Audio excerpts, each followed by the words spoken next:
I want to clean up something that I said.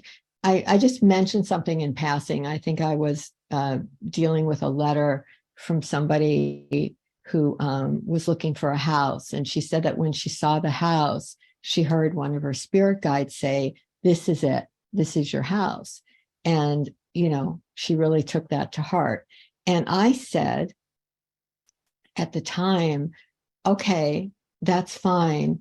But what I was trying to say is, unless you are a pure clairsentient, which to me is somebody who really has an incredibly high track record of over and over and over, everything you're hearing inside turns out to be true. There's very few completely pure clairsentients. Most of us are a mix of, there's clairsentients, there's people who are more kinesthetic, they feel things in the body. There are people that do better following signs. There are people that, just comes from a place of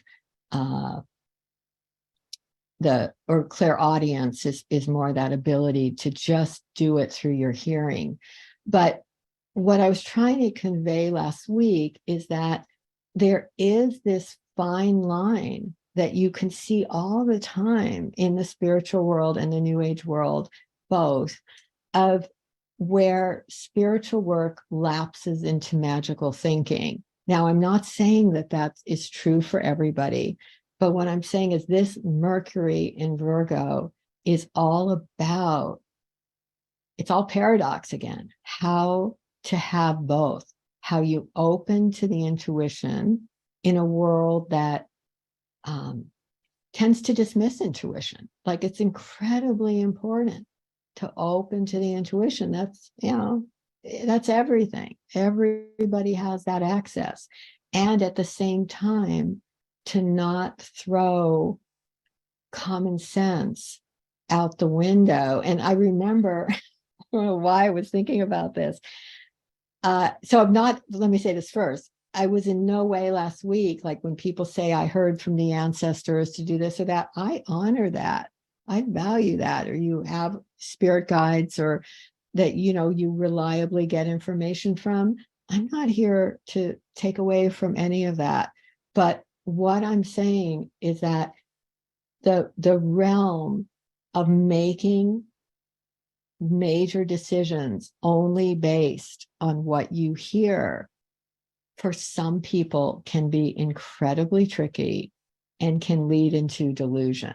Not saying for everybody, and not saying all the time, but I'm saying sometimes. I mean, I remember, oh God, at this one point, I was at this meditation retreat, and this woman came over while I was meditating, and she had a book, and she started hitting me on the head with her book. And I startled, and I came out of meditation, and she said, "My guides told me to hit you." And I never forgot that, because it was kind of like, unless you have a very deep and reliable connection to these inner forms, I would just say, take what you get with some discrimination. If it makes sense, yes. If it doesn't make sense, that clairaudience or that inner hearing can, for some people, really lead them astray. And when I was giving readings, I'll tell you, when I gave readings, it was one of the reasons why I used astrology, I used tarot. I liked having tools, because for me, I wanted a backup. I wanted that tarot card showing, oh, wow, that's the Three of Swords reversed. That's, a relationship that you might want to be conscious about, as opposed to my just channeling this or that. That's me. Capricorn, I like practicality. I've always used tools. And I've, for the most part, just talking about myself, have gone to people where I can see the tools. I like seeing it. as opposed to somebody just saying, I'm hearing this about you, I'm hearing that about you. Because for me, in general, it hasn't, what I've received has not been that accurate, unless, maybe that's what I'm learning from when I used to go and get readings all the time. I found that I really gravitated towards people that could integrate their intuition with concrete tools that showed what they were getting. So again, I'm not trying to create a controversy here. Some people may go to a direct channel and have an amazing experience. So there are people absolutely that can do it. But also I would have things over the years of giving the readings where people would sometimes just come to me and they would say things like, this person channeled that I'm supposed to be marrying my brother-in-law, but he's actually married to my sister. I mean, crazy stuff that they would say, well, it was channeled. So I think this word about something being channeled in some situations gives it this credibility. Like, just because it's channeled doesn't mean it's true. So this is where discrimination is so useful. And it's also, I was even thinking about it with, it's why I like signs so much. I mean, you're really getting my Capricorn part here. And I have to say, for anybody, I was born with Neptune on my ascendant, and anybody who has strong Neptune, you have psychic abilities. Anybody who has a strong Neptune on your sun or your moon or your ascendant, you've got those psychic abilities. Nonetheless, I always prefer in my life to look for the concrete signs, because it's very easy, especially when there's things that you're dying for, that you deeply want. It's very easy to fall into a certain amount of delusion at times. And I was thinking about when I was looking for the condo, or I was offering, calling in the divine to bring the right home. The two things that I counted on the most, they were not hearing things, again, because that's not what tends to work for me. I saw, some of you know, if you were in the forum, those over those months, I kept seeing a certain billboard over and over. It said, an all new sanctuary awaits you. And that billboard, crazy billboard, I saw 4 times. And once I saw that, I knew that it was coming. So for me, it was literally seeing it, knowing it. And the second thing that I counted on was sponda, which I've talked about a lot, which is that when you walk into a place or you meet a person or something happens, you often can feel in your body the truth of it. It's not the mind saying whatever minds say. It's literally like a thump, a thud, like, whoa, something important just happened, and you feel it kinesthetically.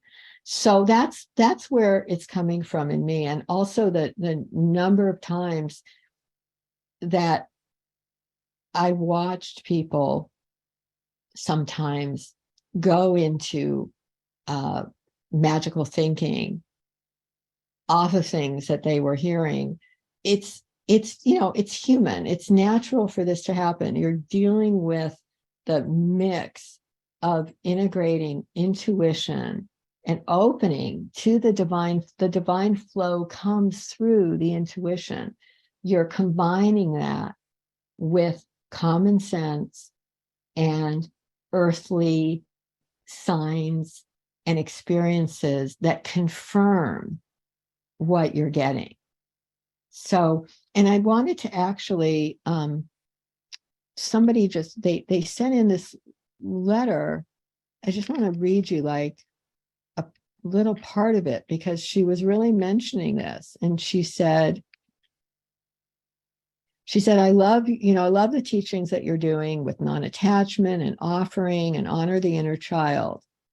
She said, but I want to bring up that for those of us with PTSD who grew up in unsafe or chaotic homes, we don't always know what we feel or what we need.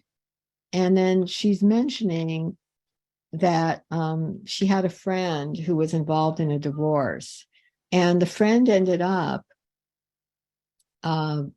homeless and just went through just a huge mess because she was using the change me prayers. She wasn't integrating common sense. So she was basically saying, okay, I'm calling in the right outcome. And even though, her ex-husband had a history of being abusive and all this, she just kept saying, it's all going to work out. It's all perfect. Everything's good. Well, in the end, it wasn't all good because she put aside the part of the brain that was critical thinking. She just kept saying, oh, well, I'm getting all these I'm assuming the letter doesn't spell this all out, but I've seen other people do this. They get red flag after red flag after red flag, like where God is going, wrong way, wrong way, wrong way. Don't trust this person. And when critical thinking is put aside, Mercury in Virgo, critical thinking, when that's put aside and it just becomes like, yeah, I see every red flag in the world, but it's all good. I've called in divine order. It's all good. I'm going to be saved. So that's what had happened to this woman. And she says, or this woman's friend, and she said, many adults with PTSD use magical thinking to cope.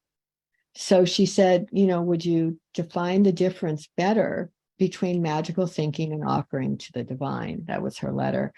And I just think it's incredibly important. I try to include this as much as I can in what we do here. But to me, it's just the paradox that I'm talking about right now, that you offer everything, but offering is not passivity, and offering is not turning off the brain and going, oh, this person is harmful and hateful, and I'm just going to offer it and walk straight into their trap, knowing that God will protect me. You're learning how to offer and keep the critical thinking. It's in Sanskrit, it's called viveka, the ability to discriminate. Like there's a reason that we have brains that actually do things, like can say, this is good, that's bad. I used to have a friend that he would say, like, God is in everything, but you don't drink arsenic. Like it's that's the meaning of viveka. It's that. So to me, that's seems at this moment with Mercury about to go retrograde, it's an incredibly important topic to bring up. And if I have to say, even people that have very, very high track records of being psychic in a pure way, channeling, whatever, I only trust those people that say, yeah, and some, I also look for the signs, or I see how things feel in my body. Like I do not tend to trust people that just say, I heard this or I heard that, because we live in a world of complexity. So I think that's the message that Mercury in Virgo really brings, and you can use it throughout these 3 weeks. Like, just notice, are there any things that you're telling yourself that may be wishful thinking? Again, this doesn't mean think negatively, but it means you offer, and then you say, show me the concrete actions to take. Virgo loves concrete actions. It loves lists. It loves, plan of action. It's like, all right, if I'm meant to do the following things, show me the actions. If I'm not meant to do this, stop me now. That's all. Those are all prayers that can get you out of the trap of magical thinking.